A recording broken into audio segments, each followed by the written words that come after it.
तेणु नवीन पट्टनायक एकमात्र उद्यम हम बीजेपी केंद्रीय नेतृत्व कथबार्ता करी 4 जन सर्वसम्मति प्रार्थी केमती निर्वाचित हे ताले सी जहाँ को चाहिए बीजेडी प्रार्थी कले अनुमान कहीं किसी करें किंतु सी जहाँ को करेंगे जदि विवादीय व्यक्ति करती ताले दल भितर क्रॉस वोटिंग सीना हेनी खोला विद्रोह हबार चांसेस अच्छे कारण बीजेडी गोटे क्रम अवक्ष गामी दल भाव में परिचित है कारण नवीन पट्टनायक नेतृत्व पतिआरा पूर्वपरी ना क्षमता गलापर बयस एवं स्वास्थ्य अवस्था आहरी आह्वान सृष्टिकारी कर्मी मानक जी नेतृत्व दे पारे ना ना कांग्रेस उपर अनेकटा लोक भरोसा कर पारना जे कांग्रेस दल गोटे विकल्प भाव में छिड़ा सबू सुविधा थिले कौन ना कौन अटकी जाऊँगी एवं मोहम्मद मुकिम दल बहिष्कृत होती मोहम्मद मुकिम दल बहिष्कृत है एवं तांकर कन्या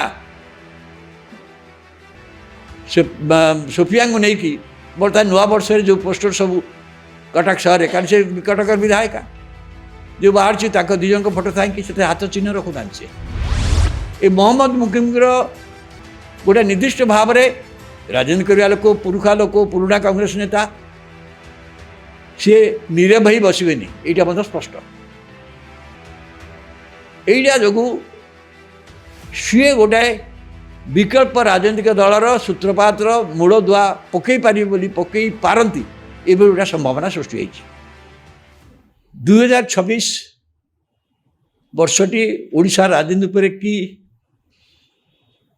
की घटना आसीपे बा कि प्रसंग हो पारे कि धरण राजनीतिक समीकरण हो पारे या नहीं तो बहुत आलोचना पर्यालोचना चली किंतु सब स्पेकुलेशन कथा किंतु गोटे कथा किंतु बहुत स्पष्ट जे वर्ष आरंभ में जो राज्यसभा निर्वाचन हम से बीजेडी भितर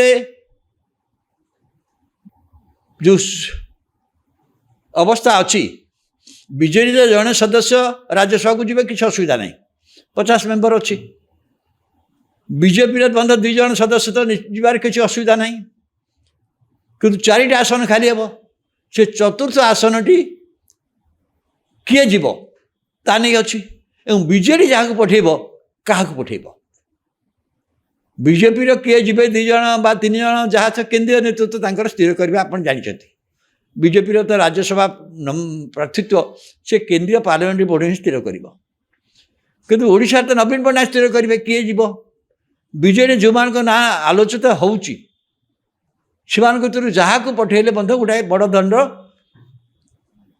भोटिंग रे क्रॉस वोटिंग हो जाई पारे किंतु केते बेले क्रॉस वोटिंग हम जदि ओडिशा रे खाली होता 4टी स्थान बाद यदि पंचम प्रार्थी हे ताले क्रॉस वोटिंग स्कोप आसो जदि 4 जन प्रार्थी मात्र नॉमिनेशन दियंती ताले से सर्वसम्मति निर्वाचित हे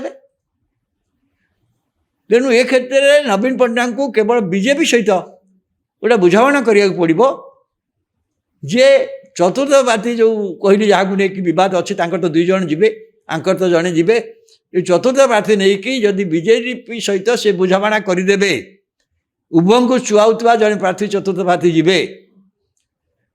ताले बिल्कुल निर्वाचन हम ना क्रॉस वोटिंग चांस रही ना बीजेडी क्रॉस वोटिंग हम होता कि से स्कोप रही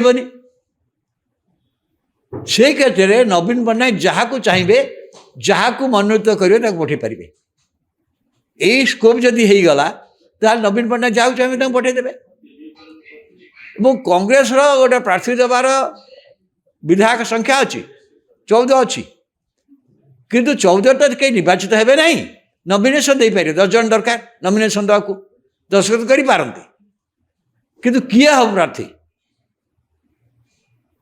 कौ लोक अर्थ खर्च कर प्रार्थी हम कारण कांग्रेस दल भितर गोटे संकट अच्छी बर्तमान एटलिस्ट 2 जन विधायक कांग्रेस एपरी अच्छा जो मैंने बर्तमान नेतृत्व में बर्तमान घटना सन्तुष्ट ना जमी कटक विधायक कथा आप जानते मोहम्मद मुकिम कन्या सोफिया एवं आउ जन विधायक अच्छा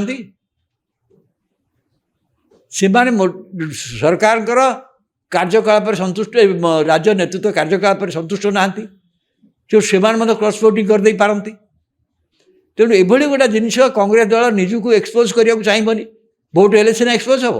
ତେଣୁ ସର୍ବସାଧାରଣ 4 ଜଣ ହେଇଗଲେ କଂଗ୍ରେସ ଦଳ ପଞ୍ଚମ ପ୍ରାର୍ଥୀ ଦେବାକୁ ଉଦ୍ୟମ କରିବ, ଏପରି ଚାନ୍ସ ମୁଁ ଦେଖୁନି। ତେଣୁ ନବୀନ ପଟ୍ଟନାୟକ ଏକମାତ୍ର ଉଦ୍ୟମ ହେବ ବିଜେପିର କେନ୍ଦ୍ରୀୟ ନେତୃତ୍ୱ କଥାବାର୍ତ୍ତା କରି 4 ଜଣ ସର୍ବସମ୍ମତି ପ୍ରାର୍ଥୀ କେମିତି ନିର୍ବାଚିତ ହେବେ। ତାହେଲେ ସେ ଯାହାକୁ ଚାହିଁବେ ବିଜେଡ଼ିରୁ ପ୍ରାର୍ଥୀ କଲେ ମଧ୍ୟ ଅନୁମାନ କେହି କିଛି କରିପାରିବେନି। କିନ୍ତୁ ସେ ଯାହାକୁ କରିବେ ଯଦି ବିବାଦୀୟ ବ୍ୟକ୍ତି କରନ୍ତି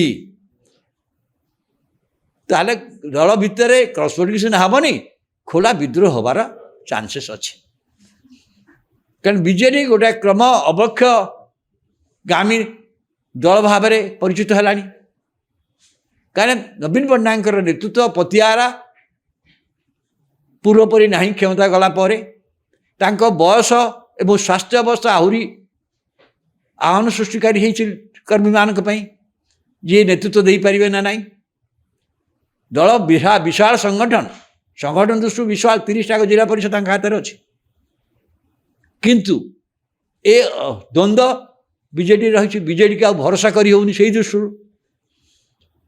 ଅପରପକ୍ଷରେ 26 ରାଜନୀତିରେ ଆଉ ଗୋଟେ ପରିବର୍ତ୍ତନ ହେଉଛି ଯେ ବିଜେଡ଼ି ଉପରେ ଯେମିତି କ୍ରମ ଅବକ୍ଷୟଗାମୀ ଅବସ୍ଥାରେ ଅଛି, ନେତୃତ୍ୱ ସଂକଟ ଯୋଗୁଁ କ୍ଷମତା ଯିବା ପରେ କଂଗ୍ରେସ ଉପରେ ମଧ୍ୟ ଅନେକଟା ଲୋକ ଭରସା କରିପାରୁନାହାନ୍ତି ଯେ କଂଗ୍ରେସ ଦଳ ଗୋଟେ ବିକଳ୍ପ ଭାବରେ ଛିଡ଼ା ପାଇଁ ସବୁ ସୁବିଧା ଥିଲେ ମଧ୍ୟ କ'ଣ ନା କୌଣସି ଅଟକି ଯାଉଛି।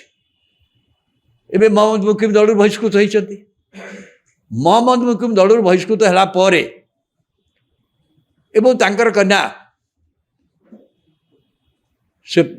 ସୋଫିଆଙ୍କୁ ନେଇକି ବର୍ତ୍ତମାନ ନୂଆ ବର୍ଷରେ ଯେଉଁ ପୋଷ୍ଟର ସବୁ କଟକ ସହରରେ, କାରଣ ସେ କଟକର ବିଧାୟିକା ଯେଉଁ ବାହାରିଛି ତାଙ୍କ 2 ଜଣଙ୍କ ଫଟୋ ଥାଇକି ସେଥିରେ ହାତ ଚିହ୍ନ ରଖୁନାହାନ୍ତି। ସେ ଏ ମହମ୍ମଦ ମୁକିମର ଗୋଟେ ନିର୍ଦ୍ଦିଷ୍ଟ ଭାବରେ ରାଜନୀତି କରିବା ଲୋକ, ପୁରୁଖା ଲୋକ, ପୁରୁଣା କଂଗ୍ରେସ ନେତା, ସିଏ ନିରବ ହେଇ ବସିବେନି, ଏଇଟା ମଧ୍ୟ ସ୍ପଷ୍ଟ। ଏଇଟା ଯୋଗୁଁ ସିଏ ଗୋଟାଏ ବିକଳ୍ପ ରାଜନୈତିକ ଦଳର ସୂତ୍ରପାତର ମୂଳଦୁଆ ପକାଇ ପାରିବେ ବୋଲି ପକାଇ ପାରନ୍ତି, ଏଭଳି ଗୋଟେ ସମ୍ଭାବନା ସୃଷ୍ଟି ହୋଇଛି। କାରଣ ବିଜେଡ଼ି ଉପରେ ଭରସା କମୁଛି, ଆଉ ନାହିଁ। ବିଜେଡ଼ି ଉପରେ ଆଉ ସେତିକି ଲୋକ ନେତୃତ୍ୱ ଉପରେ ସେତିକି ବିଶ୍ୱାସ ସ୍ଥାପନ ଆଉ କରିପାରୁନାହାନ୍ତି। କଂଗ୍ରେସ ଉପରେ ଭରସା ହେଉନାହିଁ ଯେ କଂଗ୍ରେସ ନେତୃତ୍ୱ ଯେଉଁଭଳି ଭାବରେ ଗଲା କେତେ ବର୍ଷ ହେଲା, ଆଟଲିଷ୍ଟ ଗଲା 1.5 ବର୍ଷ ହେଲା ଆମେ ଦେଖୁଛୁ ସେ ଆଗକୁ ଯିଲା ଭଳିଆ କୌଣସି କାର୍ଯ୍ୟ ଏପର୍ଯ୍ୟନ୍ତ କରିପାରିନାହାନ୍ତି। କରିବେ ଯଦି ବହୁତ ଭଲ କଥା। ଶକ୍ତି ଅଛି, କାରଣ ଜାତୀୟ ସ୍ତରରେ ବିଜେପିର ମୁଖ୍ୟ ବିରୋଧୀ ଭାବରେ କଂଗ୍ରେସ ଦଳ ଅଛି, ଓଡ଼ିଶାରେ ବିଜେପି ସରକାର ଅଛି, କିନ୍ତୁ ସେଇ ଅବସ୍ଥା ନାହିଁ।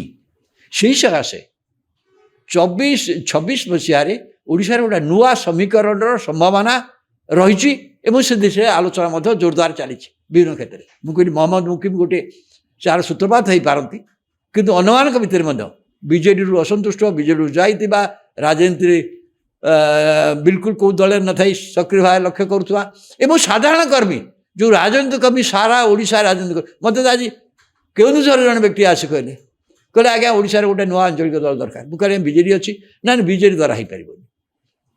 ତ ଏଇଭଳିଆ ଅଛି। କିନ୍ତୁ ବିଜେପି ମଧ୍ୟ 26ଟା ବହୁତ ଗୁରୁତ୍ୱପୂର୍ଣ୍ଣ ହେବ। ବିଜେପି ଯେ ସମ୍ଭବ ମାନେ କୌଣସି ବହୁତ ସୁବିଧା ଅଛି ତା ନୁହେଁ। ବିଜେପି କ୍ଷମତାରେ ଥାଇପାରେ, କ୍ଷମତା ତାଙ୍କର କ୍ଷମତା ରହିବ, କେନ୍ଦ୍ରରେ କ୍ଷମତା ଅଛି, ଡବଲ ଇଞ୍ଜିନ୍ ସରକାର, କ୍ଷମତା ରହିପାରେ।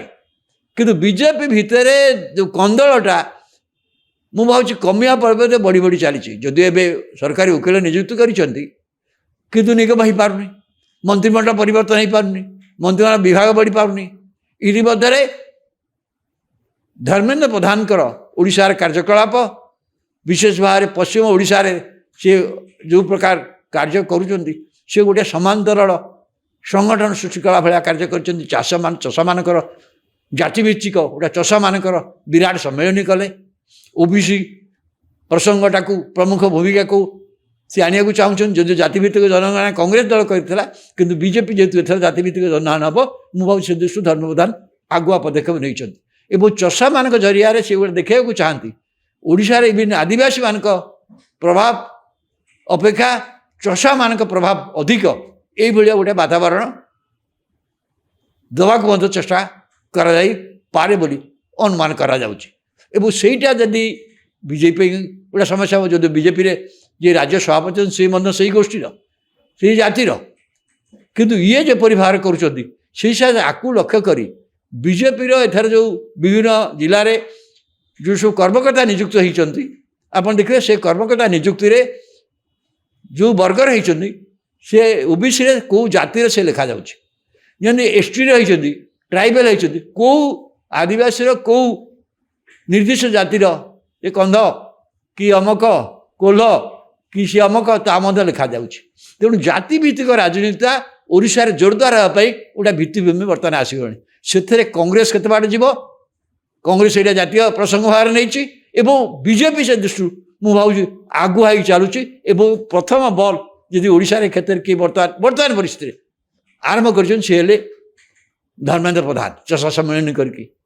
ଖାଲି ସେତିକି ନୁହଁ, ଏବଂ ଏଇ ଚଷାମାନଙ୍କ ସହିତ ବା ସବୁ ଜାତିଙ୍କି ଖଣ୍ଡାୟତ ବର୍ଗ ସହିତ ସମସ୍ତଙ୍କୁ ଓବିସି ଅନ୍ତର୍ଭୁକ୍ତ କରାଯାଉ ବୋଲି ସେ କେନ୍ଦ୍ରୀୟ ଓବିସି କମିଶନକୁ ମଧ୍ୟ ଲେଖିଛନ୍ତି। କିନ୍ତୁ କେନ୍ଦ୍ରୀୟ ଓବିସି କମିଶନ କହିଥିଲେ ରାଜ୍ୟ ସୁପାରିଶ କଲେ ଆମେ ଦେବୁ। ଏଇଠି ରହିଛି କଥା, କ'ଣ ହେଉଛି ଦେଖାଯାଉ। କିନ୍ତୁ ମୁଁ ଭାବୁଛି ଗୋଟେ ବଡ଼ ଧରଣର ଦ୍ୱନ୍ଦ୍ୱ ଆକୁ ନେଇକି ମଧ୍ୟ ବିଜେପି ଭିତରେ ହୋଇପାରେ ଏବଂ ଜାତି ରାଜନୀତି ଓଡ଼ିଶାରେ ଧୀରେ ଧୀରେ 26ରେ ପ୍ରାଧାନ୍ୟ ଲାଭ କରିବ, ଯାହା ଆପଣ 27 ପଞ୍ଚାୟତ ନିର୍ବାଚନକୁ ଆପଣ ଦେଖିପାରିବେ।